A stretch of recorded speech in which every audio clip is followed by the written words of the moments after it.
Hunter x Hunter का chapter 413 finally आ चुका है। इस चैप्टर की शुरुआत होती है हेल्सिंबर्ग के गार्ड के साथ, जो कि उसका कॉफन लेके नात्सुबी के क्वार्टर के गेट तक पहुंचते हैं। वहां ये नागुई और प्रीस्ट का एक ग्रुप ऑलरेडी वेट कर रहा होता है सोल्जर्स के साथ, जो कि उस क्वार्टर को गार्ड कर रहे होते हैं। एक प्रीस्ट बेल बजाता है और बाकी के प्रीस्ट उस कॉफिन को उठा के उस चेम्बर के अंदर लेके जाने लगते हैं।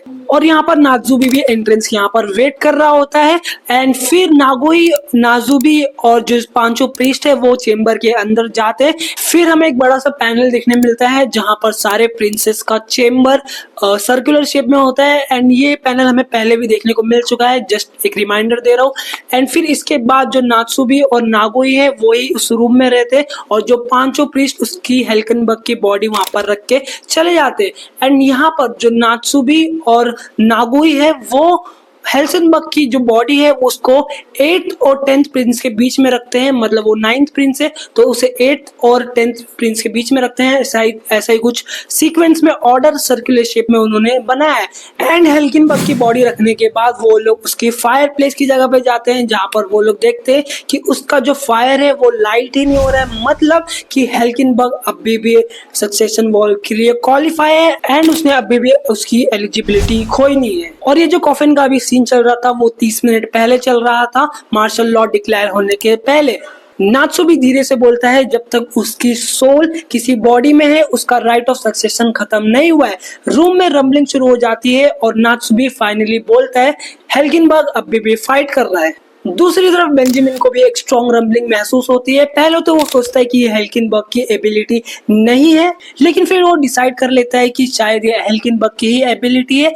एंड वो दूसरे बॉडी में किसी सोल स्वैप टेक्निक से एंड वो अपने आप ही ये सब डिसाइड कर लेता है। मतलब वो कितना जीनियस है ये आप समझ लो। फिर सीन शिफ्ट होता है और हम आते हैं रूम 909 में। यहाँ पर हेल्किनबर्ग बेल्सेमिल्को के बॉडी के अंदर अपने आप को एक चेयर से बांध दिया होता है एंड उसके बाजू में उसके साथ उसके फॉलोअर्स होते हैं, जो कि मिनिस्ट्री ऑफ जस्टिस में उसके साथ पार्ट लिए थे जब उसने अपनी एबिलिटी को पहली बार यूज किया था।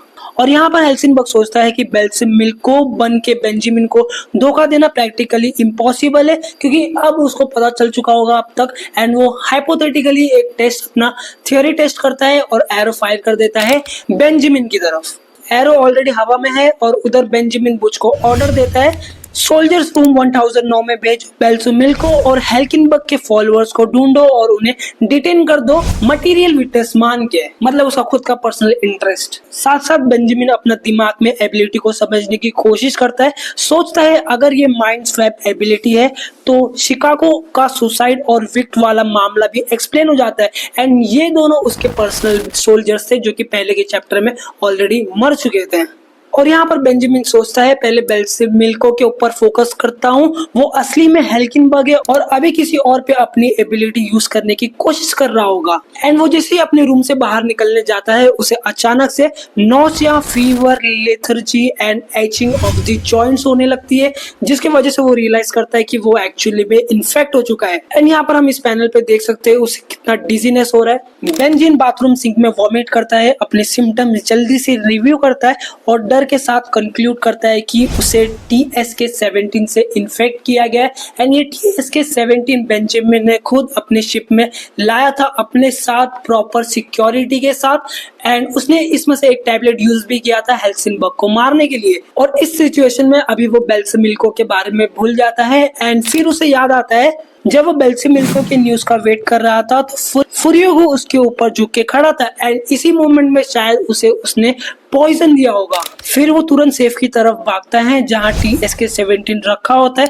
चेक करता है और सिर्फ सेफ में एक ही मिसिंग होता है जो कि उसने बेल्सेमिल्को को दिया था हेल्सिनबर्ग को मारने के लिए। फिर उसके दिमाग में क्लिक होता है कि उसकी माँ ने उसे धोखा दिया है और हेल्सिनबर्ग का साथ दिया है। और यहाँ पर जो इसकी माँ रहती है वो दो बेटे की माँ है, एक first prince Benjamin and ninth prince Helsingborg and उसकी माँ हेल्सिंगबर्ग का साथ दे रही है अभी यहाँ पर। और उसकी माँ ने फुरियोगो का यूज करके बेंजामिन द फर्स्ट प्रिंस को पॉइजन किया होगा, क्योंकि यही एक तरीका है सिक्योरिटी को बाईपास करने का एंड ऐसे पॉइजन्स को शिप के अंदर लाने का। बेंजामिन गुस्से में फुरियोगो के पास जाता है और फ्लेयर होने लगता है, सीधा कन्फ्रंट करता है, सोचता है मरने से पहले बता दे क्यों उसे धोखा दिया था। फुरियोगो शांति से बोलता है उसकी लॉयल्टी काकेन और बेंजामिन के साथ हमेशा रहेगी और साफ बोल देता है कि उसने ही बेंजामिन को TSK-17 से पॉइजन किया है। बेंजामिन टेंशन में बोलता है उसे पता चल गया था, क्योंकि फुरियोगो ने ऐसा मूवमेंट चूज किया था जिसे क्लियर हो जाए कि ये उसी ने किया है। फुरियोगो बताता है उसका गोल था उन्मा की स्कीम का फायदा उठाना, उन्मा जो कि उसकी मॉम है, और साथ ही बियॉन्ड नेट्रो का टेंशन भी जो कि उसका बाप निकलता है। एंड यहाँ पर बियॉन्ड नेट्रो का एक और चाइल्ड हमें रिवेल हो चुका है जो कि ये बंदा है, और बियॉन्ड नेट्रो ने इसके ऊपर भी प्रोबेबली एक कर्ज दिया होगा। एंड फिर उसके अगले पैनल में ही हम बियॉन्ड नेट्रो का कर्ज देखते हैं जब वो अपना टंग ऊपर करता है एंड एक आई मार्क का शेप हमें दिखता है। एंडी सोल्जर ये भी बोलता है कि जो उसकी माँ है फर्स्ट प्रिंस की, उन माँ ने उसे धमकी दी थी कि अगर वो ये काम नहीं करेगा तो वो उसके अंदर जो कर्ज लगा है वो बियॉन्ड नेट्रो को बोल के एक्टिवेट करा दूंगी। एंड यहाँ पर हमें एक और बात पता चलती है जो कि बियॉन्ड नेट्रो अभी जेल के अंदर है, वो शायद जेल से ही अपना कर्ज एक्टिवेट करा सकता है, जो कि बहुत डेंजरस हो सकता है। तो इसी मजबूरी में उसने उसे पॉइजन किया था। एंड लेकिन फुरियोगो आगे कहता है उसका सबसे बड़ा डर ये नहीं था कि बेंजामिन उसका टारगेट है, बल्कि उसका कर्ज बेंजामिन के गार्डियन स्पिरिट की एबिलिटी को खत्म कर सकता है, जो सिर्फ एक ही तरीके से अवॉइड कर सकते हैं, कर्ज को वापस फुरियोगो पर रिफ्लेक्ट करना। एंड यहाँ पर मैं बता दूं, अगर फुरियोगो कर्ज की तरह से मरता है तो जो बेंजामिन का गार्डियन स्पिरिट बीस्ट है वो और उसकी एबिलिटी चले जाएगी।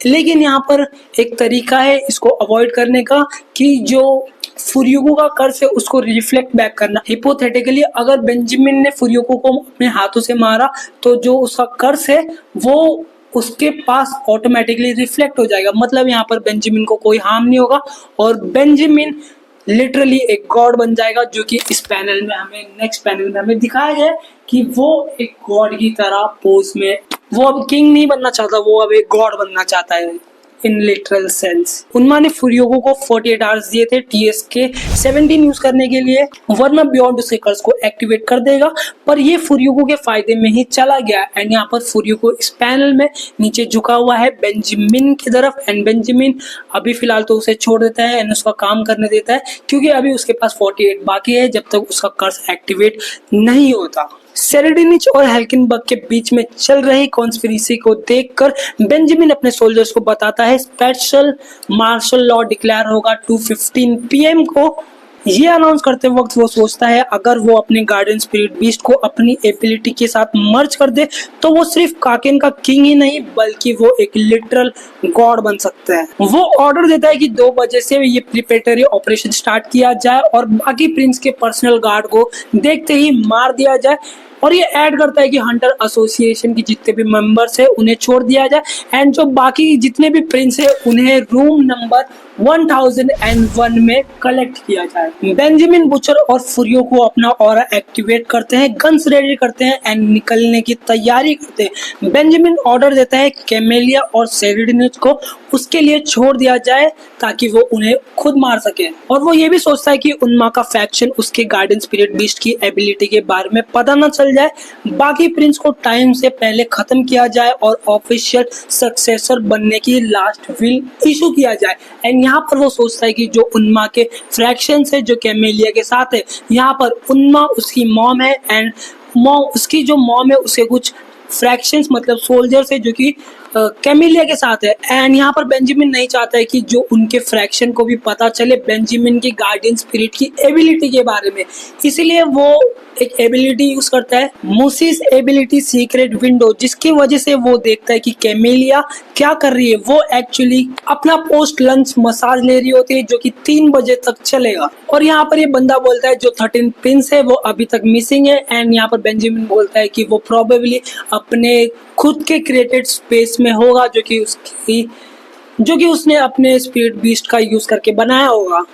और यहाँ पर इस पैनल में हम देख सकते हैं कि बेंजामिन कितना एक्साइटेड है सेरेडिनिच को मारने के लिए, लेकिन अब उसे ये काम जल्दी से निपटाना होगा। और लास्ट पैनल में हम सबकी लोकेशन देखते हैं और अभी 15 मिनट बाकी है फाइनली मार्शल लॉ डिक्लेयर होने से पहले। और लास्ट पैनल में हम देख सकते हैं कि जो बेंजामिन का रूम है वो कैमिलिया के बगल में एंड वो कैमिलिया के रूम में जा रहा है उसे मारने।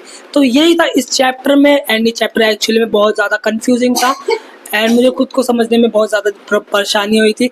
तो फिलहाल तो इस चैप्टर में इतना ही है एंड आगे के वीडियोस के लिए आगे के चैप्टर्स के लिए आप मुझे फॉलो हो या सब्सक्राइब कर सकते हैं। Thank you for watching.